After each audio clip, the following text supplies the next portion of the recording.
여러분 안녕하십니까? 민주당이 4명의 검사 탄핵을 시작으로 다수당의 칼을 휘두르기 시작했습니다.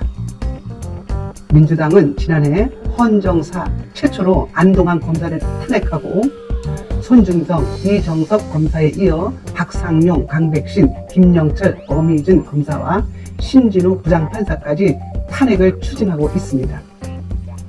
탄핵을 받게 될 검사들은 김영철 검사를 제외하고 모두 이재명 대표의 재판에 관련된 검사들 아닙니까? 박상용 검사는 이화영 전 평화부지사 쌍방울 대북송금 사건을 담당하고 있고, 엄희준, 강백신 검사는 대장동, 백현동 의혹 사건을 담당하고 있습니다. 신진우 부장판사는 이화영 전 부지사에게 9년 6개월의 중형을 선고한 인물이고, 이재명 제3자 뇌물 사건을 배당받았습니다. 그리고 김영철 검사는 최순실 조카 장시호와 뒷거래 의혹을 받고 있는 검사입니다.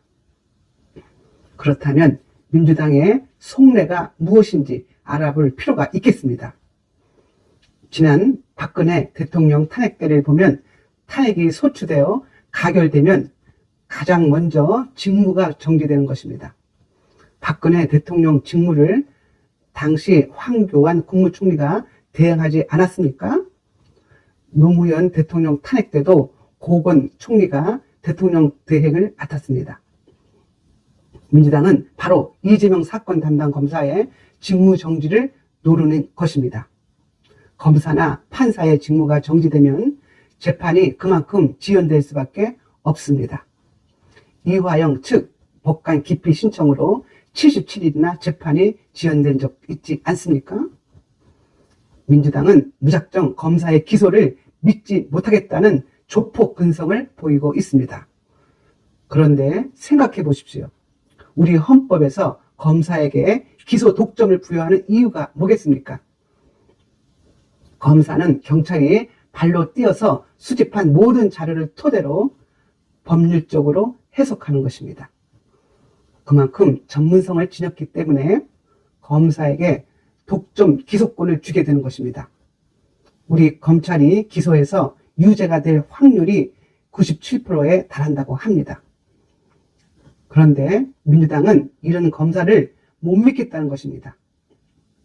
한마디로 정치적으로 탄압을 하겠다는 표시 아니겠습니까? 그런데 문제는 탄핵을 하면 그만큼 세금이 낭비되는 것입니다. 검사의 직무가 정지되더라도 국가에서 급여는 주기 때문입니다.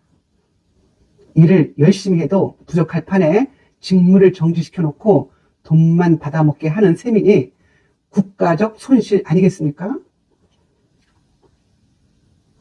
민주당 의원들은 탄핵을 해도 그들의 일이 많아지는 것이 아닙니다. 탄핵을 하면 또 변호사를 선임하게 되어 있습니다.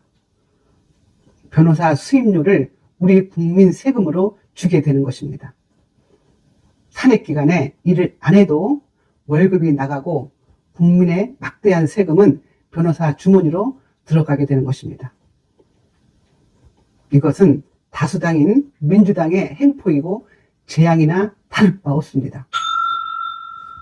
이상민 행정안전부 장관 탄핵 결과가 어떻게 나왔습니까? 헌법재판소에서 9대0 기각 판결이 나오지 않았습니까?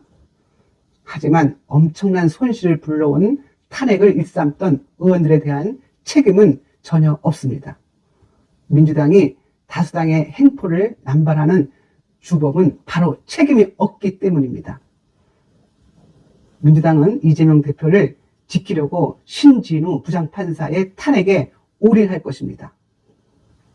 쌍방울 김성태 전 회장이 북측에 지급한 돈은 향후 대북 사업을 위한 부정한 청탁의 대가였고, 이재명에게는 특가법상 뇌물자가 되는 것입니다.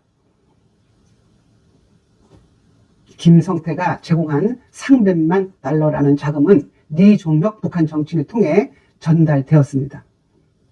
아태평화위원회 부위원장인 리종혁에게 건넨 자금이 100% 김정은에게 갔다고 전문가들은 분석하고 있습니다. 네 종혁에게 건넨 자금이 김정은에게 갔을 거라는 확신은 네 종혁과 김정일의 관계를 보면 바로 알 수 있습니다. 네 종혁이 누구입니까? 김정일과 초등, 중학, 대학 동창 아닙니까? 그가 바로 월북 소설가 민촌 이기영의 아들입니다. 이기영의 대표 작품으로 우리가 잘 알고 있는 고향이란 작품이 있는데, 이재명 대표가 네 종혁을 만났을 때 바로 이 고향이란 소설책을 구해서 선물했다고 합니다. 이기영은 공산주의 사상을 소유한 인물입니다. 카푸라고 하는 조선 플로레테리아 예술가 동맹에서 책임자를 지냈고, 남한에 있을 때는 2차례 카푸 검거 사건으로 옥고를 치른 이력이 있습니다. 이기영의 아들 리종혁에게는 리평이란 형이 있었습니다. 리평은 경남 창녕 출신 성혜림과 중매로 결혼해서 딸 리옥도를 낳은 유부녀였습니다. 김정일이 리종혁의 집을 수시로 들락거리면서 5살 연상인 친구의 형수 성혜림과 눈이 맞았습니다. 그리고 몰래 연애 끝에 김정남이가 태어나게 된 것 아닙니까? 김정일은 성혜림을 친구형인 리평으로부터 이혼을 시켰다고 합니다. 김정일은 김일성이 모르게 은밀히 성혜림을 프랑스로 보내버리지 않았겠습니까?